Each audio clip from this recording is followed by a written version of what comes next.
जय शंकर की।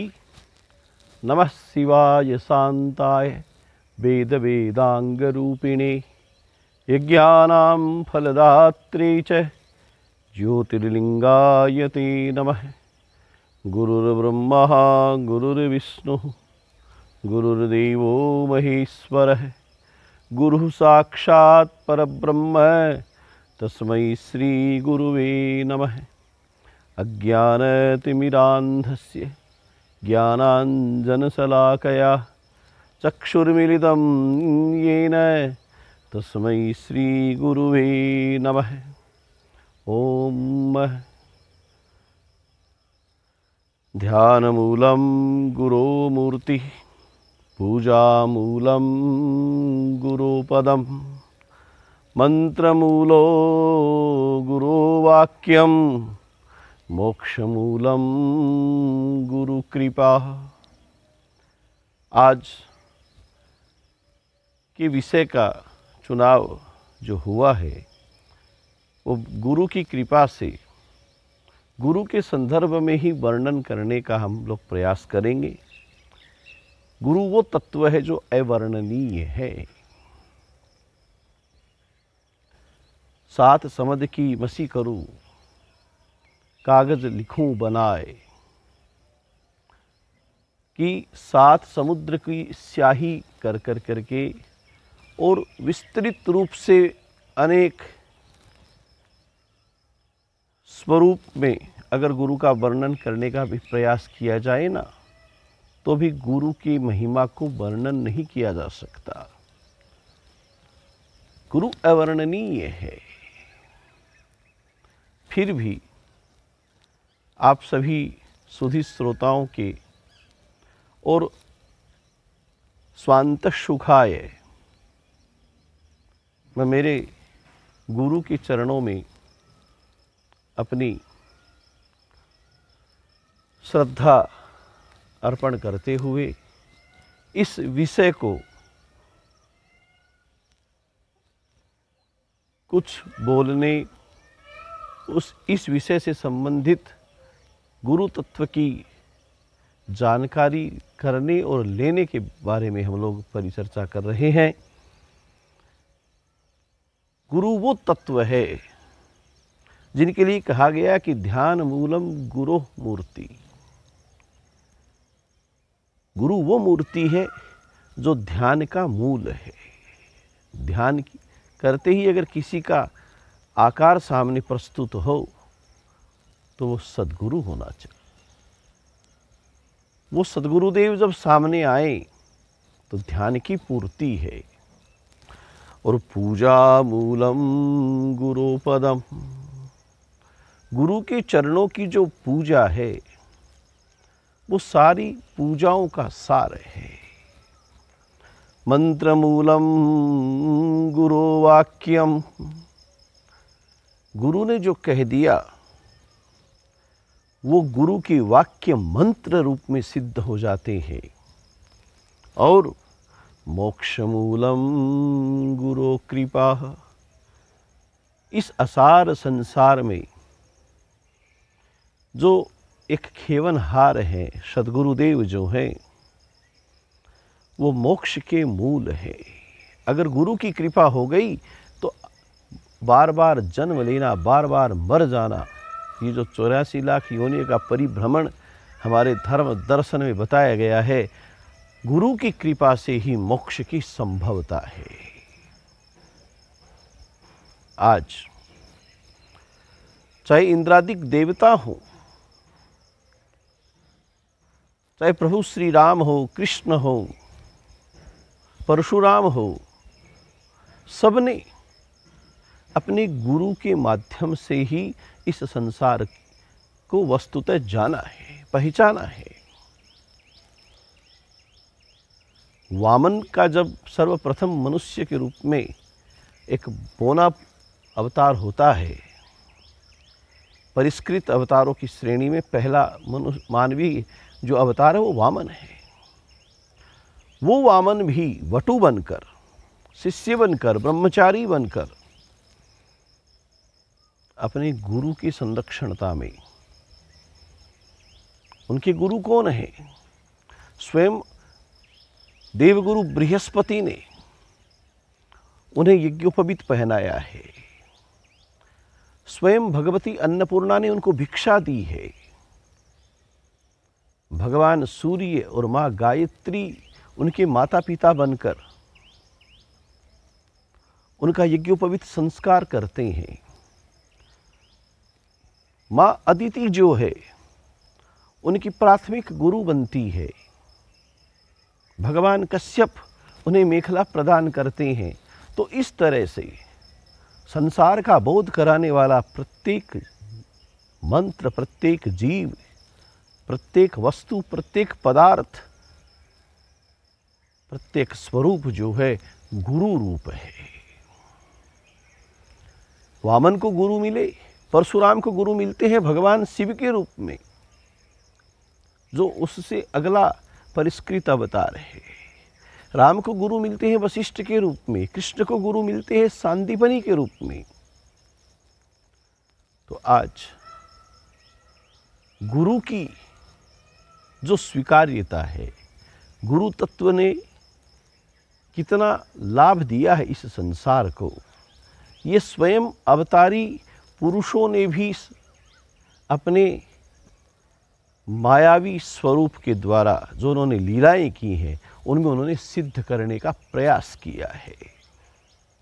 विद्या निधि कहूँ विद्यादीनी, जो स्वयं विद्या के भंडार हैं, राम और कृष्ण जो हैं, परशुराम जो हैं, उनको भी गुरु बन कर करके विद्या दान किया है आचार्यों ने, ऋषियों ने। गुरु की बड़ी भारी महिमा है। गुरु की जो संतुष्टि है वो जीवन का सबसे बड़ा लाभ है। जीवन में अगर कोई सुयोग बनता है तब जाकर के कोई सद्गुरु प्राप्त होता है। गुरु का वर्ण करना आवश्यक है, गुरु की शरणागति होना आवश्यक है। अब यहाँ प्रश्न उपस्थित होता है कि गुरु किसे बनावे? धर्मदर्शन कहता है कि खटकर्म निपुणो, कि जो खटकर्म में निपुण हो, विप्रो, जो ब्राह्मण हो, बुद्धिमान हो, जो समाज को एक संदेश देने में अपना आधार रखता हो, तंत्र मंत्र विशारद है, जो विषयों का जानकार हो, शास्त्र का जानकार हो, मंत्रों का विशारद हो। वैष्णव गुरु नश्यात, वो वैष्णव तो हो, भक्त तो हो।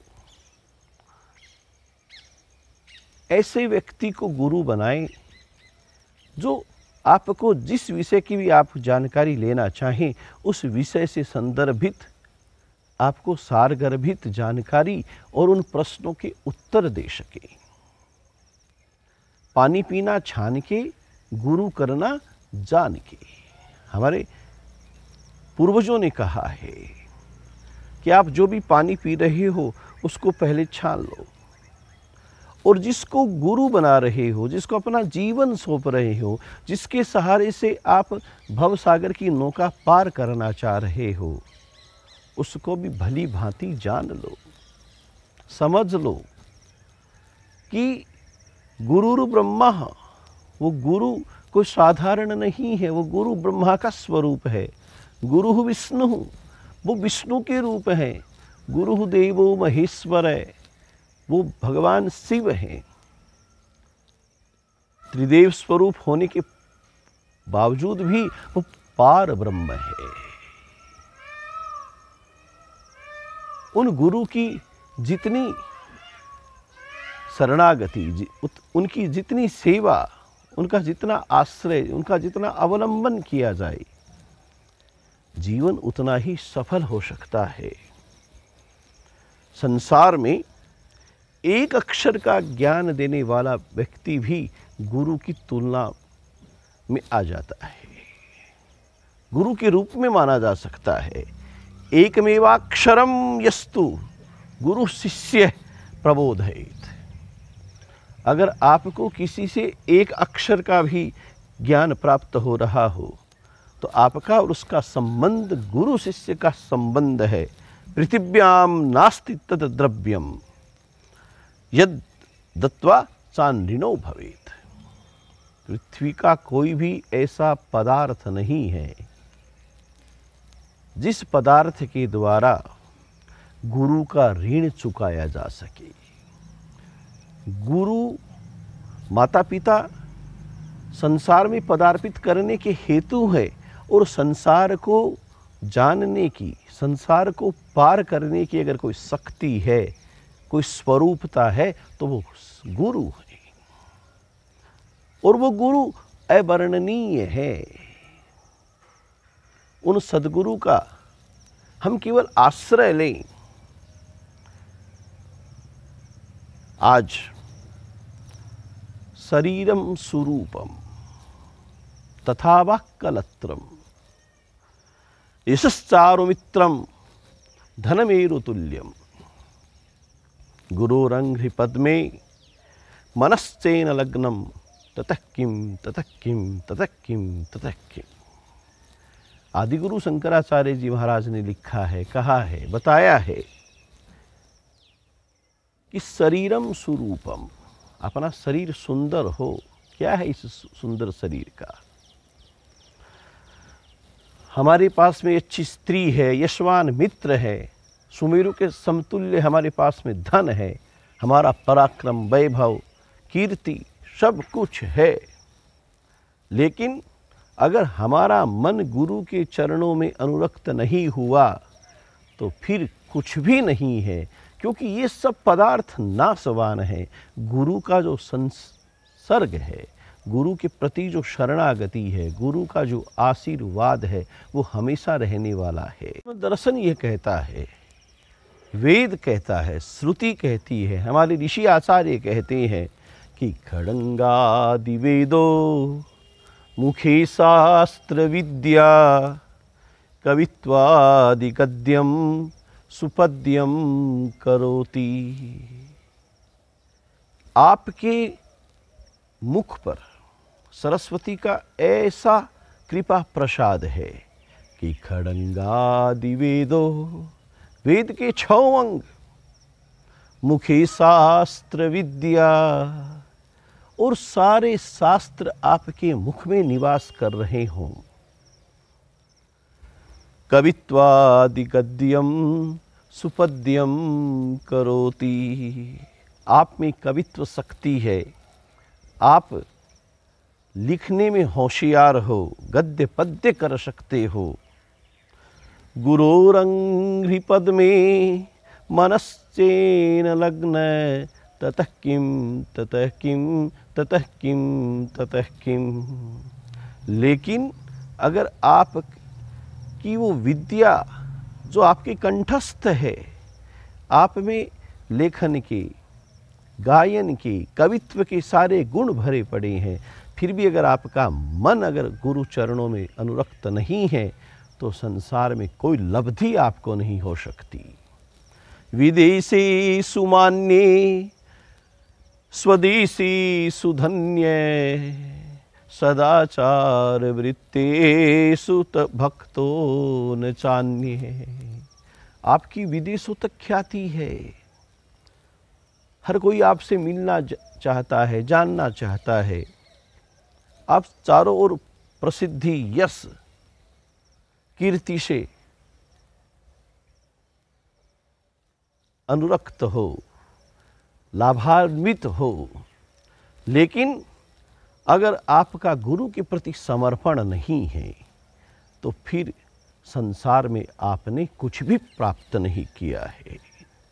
गुरु वो स्वरूप है, आप गुरु को ईश्वर तुल्य मान लें। जैसे ईश्वर के लिए कहा जाता है त्वमेव माता च पिता त्वमेव बंधु च सखा त्वमेव विद्या च गुरुस्त्वमेव त्वमेव सर्वम मम देव देव। उसी अनुसार गुरु मध्य स्थितो माता, उस गुरु में ही माता है। मातृमध्ये स्थितो गुरु, उस माता में आप किसी दूसरे का रूप मत मानिए, वो गुरु है। गुरुर्माता नमस्तस्मै गुरुर्देवो नमो नमः। अरे आप उनका क्या आकार मानेंगे? वो स्त्री हैं कि पुरुष हैं? आप उनको माता पिता दोनों स्वरूप में मान सकते हैं। गुरु क्या है? आचार्य लिखते हैं, यस्य प्रसादात भगवंत प्रसादो, जिनका आशीर्वाद ईश्वर का आशीर्वाद है। यस्य प्रसादात भगवत प्रसादो, यस्य प्रसादान्न गति कुतोपि, जिनके बिना कहीं पर भी मेरी गति नहीं हो सकती, मेरा जीना नहीं हो सकता, रहना नहीं हो सकता, मेरा कोई स्वरूप नहीं बन सकता। ध्यायान स्तुवन तस्य यश त्रिसंध्यम, जिनकी चरणों के प्रति, जिनके पावन यश के प्रति तीनों संध्याओं में मैं उनका ध्यान, उनकी स्तुति और उनके यश का गान करता हूँ, उनकी कृपा का मोल समझता हूँ।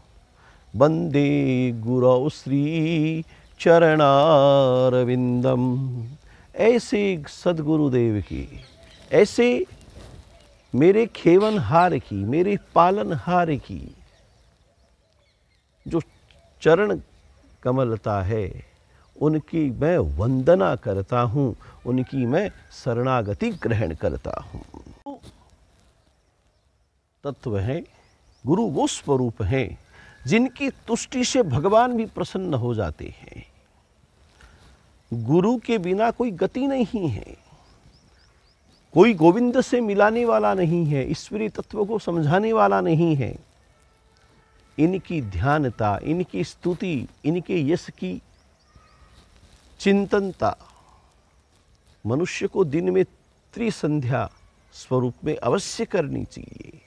तीनों संध्याओं में आप गुरु की कृपा था, जो कृपालु गुरु है, उन्होंने आप पर क्या कृपा की है, आपको क्या बना दिया है, ये चिंतनता तीनों संध्याओं में करनी चाहिए। गुरु गोविंद दऊ खड़े काके लागू पाए, बलिहारी गुरु आपने गोविंद दियो बताए। गुरु का जो स्थान है वो तो ईश्वर से भी ऊंचा है। अगर कहा गया है, संतों ने कहा है कि गुरु और गोविंद दोनों खड़े हों, तो यहाँ पर प्रश्न चिन्ह खड़ा होगा कि पहले किसको प्रणाम करें, पहले किसका आशीर्वाद लें। बलिहारी गुरु आपने गोविंद दियो बताए। आप गोविंद को जान ही नहीं सकते थे, पहचान ही नहीं सकते थे। आज उन गुरु की आप पर कृपा हुई, तब जाकर करके आप गोविंद तक पहुंच सके हो। वो गुरु प्रथम वंदनीय है। मेरा जो बचपन मुझे याद आता है, मेरे गुरु मुझे याद आ रहे हैं। जब मैं सर्वप्रथम उनसे मिला और मैंने उनसे जिज्ञासा की कि मैं कुछ सीखना चाहता हूँ, तो उन्होंने एक बहुत सटीक बात कही कि माँ के पेट में कोई नहीं सीख के आता है। मुझे किसी गोविंद ने दिया, वो गोविंद अपने पावन धाम में चले गए। आज ये श्रृंखला बनी है, मैं भी तुझे दे दूं। और उनकी ये दयालुता, उनका ये जो कोमल वाक्यांश था, जीवन को परिवर्तित कर सकता है, जीवन में एक नई सोच उत्पन्न करता है कि मनुष्य इतना दयालु भी हो सकता है, इतना उपकारी भी हो सकता है तो वो मनुष्य के ही रूप, लेकिन उन्होंने कितनी भारी बात कही, वजनी बात कही, विशिष्ट बात कही कि कोई भी अपने प्रारब्ध से नहीं, जो कुछ भी सीखता है इस सांसारिक आवरण में ही सीखता है। और इस सांसारिक आवरण में संसार के जो पाप हैं, ताप हैं, अधर्म रूप हैं, उनको दूर करता हुआ जो अपने जीवन का एक वृत्त समझ ले, जीवन का लक्ष्य जिसे प्राप्त करने की प्रेरणा मिल जाए, वो गुरु है, वो गुरु की कृपा है। उन गुरु की परीक्षा लेने के लिए ऊपर से देवी शक्तियां आती हैं। एक दृष्टांत आता है कि एक गुरु और शिष्य तीर्थाटन पर साथ साथ गए, एक वृक्ष के नीचे आराम कर रहे थे कि इतने में एक सर्प आता है और गुरु की आंख खुल जाती है। वो सर्प शिष्य को काटने के लिए आया है। गुरु ने उस सर्प से निवेदन किया कि मेरा जीवन ढलान पर है, अभी इसका उद्गम हुआ है, तुम इसे नहीं मुझे डस लो। मायावी देवी शक्ति जो है उस शिष्य को प्रबोधनता देती है, चेतनता देती है। वो शिष्य सुन रहा है कि गुरु कह रहे हैं कि आप मुझे मृत्यु का ग्रास बना लो, लेकिन ये अभी बहुत छोटा है, ये संसार का भला करने का इसके पास में बहुत बड़ा समय है, अपना जीवन तक जो दांव पर लगा दे वो गुरु है। उस शिष्य की आंखें खुली की खुली रह गई। वो सर्प तो परीक्षा लेने के लिए आया था, सर्प वापस चला जाता है। कहने का तात्पर्य कि जीवन का प्रत्येक वृत्त, जीवन का प्रत्येक बिंदु गुरु की कृपा के बिना अधूरा है। अभी मैं बात कर रहा था कि मेरे गुरु ने, मैं तो कोरा था, क्या था मेरे पास? मैं याद करता हूँ उस दिव्य आत्मा को कि उसने यज्ञोपवीत संस्कार से लेकर पढ़ाने, सिखाने, सामाजिक परिवेश, बोलने, पहनने, चलने का ढंग और यहाँ तक कि मेरा गृहस्थ जीवन के लिए आपको क्या करना है, ऐसा कौन सा विषय जो उन गुरु की सेवा में मैं प्राप्त नहीं कर सका। और मैं तो ये मानता हूँ कि इतने विशालतम समुद्र में से मैं कुछ भी नहीं ले सका। विशाल समुद्र बह रहा था, वहाँ पर किंचित एक छोटा सा पात्र मेरा भर पाया, लेकिन उन गुरु की अहेतुकी कृपा कि जीवन में छोटा जीवन, अल्प जीवन, उसके बावजूद भी संतुष्टि अगर आपके जीवन में है तो आप उन गुरु की कृपा से ही सफलतम बन सके हो। गुरु शिखरस्थ हैं, गुरु आपसे भारी है उसे कहा जाता है, जो आपसे उच्च है, जो दीर्घ है, वजनी है। गुरु क्या कर सकते हैं? अपार संसार समुद्र मध्य सम्मंजतो में शरणम किमस्ति। एक साधक, एक शिष्य कहता है कि ये जो अपार संसार है ये समुद्र के रूप में है, इसमें मैं कहाँ जाऊं, कैसे पार लगूं?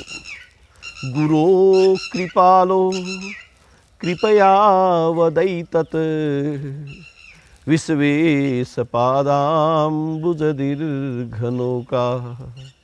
हे गुरु, आप तो कृपालु हैं, आप कृपा करके बताएं। हे विश्वेश,